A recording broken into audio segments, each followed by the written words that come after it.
Hi everyone, welcome back. Let's write some more Leetcode today. Today we are solving minimum operations to make a Uni-Value grid. So the problem states that we are given a 2D integer grid of size m times n, and we have an integer x. And in one operation, we can either add x or subtract x from any element in the grid. And our goal is to make all elements equal with the minimum number of operations. However, if it is not possible to make all values equal, then we return -1. So if we look at this example, we can return 4 because that is the minimum number of operations. So as you can see, we can add x to 2 once, subtract x from 6 once, and subtract x from 8 twice. And that will make all of the values in the grid equal to 4, and that will be 4 total operations, so we return 4. So now that we have seen some examples, let's get to how we can solve this problem.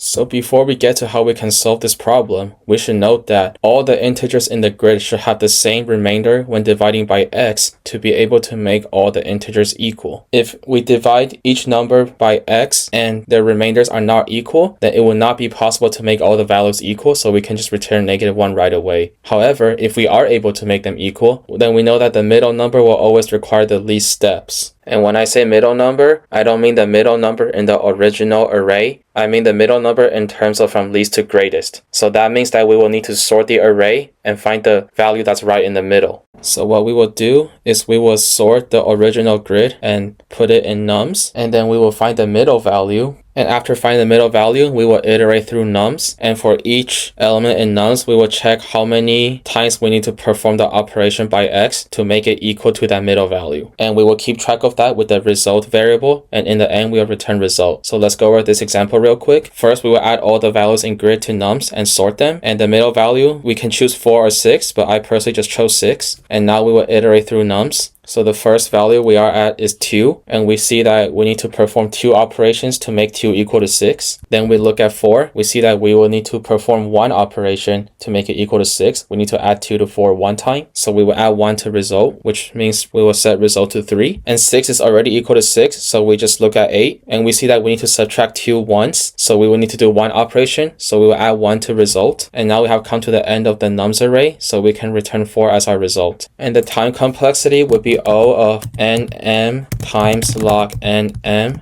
where n is the number of rows and m is the number of columns, because it would take nm times log nm time to sort the nums array. And the space complexity would be O of nm, because the nums array can take up to nm space, which is the number of rows times the number of columns. So now let's get to the coding part. So first we'll set the nums array to empty, and then we will loop through grid. So for r in range length of grid, and then for c in range length of grid 0, which is the columns. And we want to check if they all have the same remainder. So if grid of rc modulo x does not equal to grid of 0, 0, or any elements in the grid, you can choose and modulo it by x. As long as they're not equal, then we will return -1. Otherwise, we can append grid of rc to nums and continue. And after we have finished adding to nums, we need to sort nums. So nums.sort, and then we'll find the middle values by taking the length of nums, divide by 2. And the value will be the numbers in the middle, so value nums of mid, and we'll initialize result to 0. And for m in nums, and we'll find the minimum number of operations needed by taking the absolute value of value minus n and divide that by x. So we can update result using that formula, and now we can return result. Let's see if it works. Okay, perfect. Hope this was helpful. Thank you all for watching. If you have any other questions or comments, feel free to leave it down in the comment section, and I hope to see you all again soon.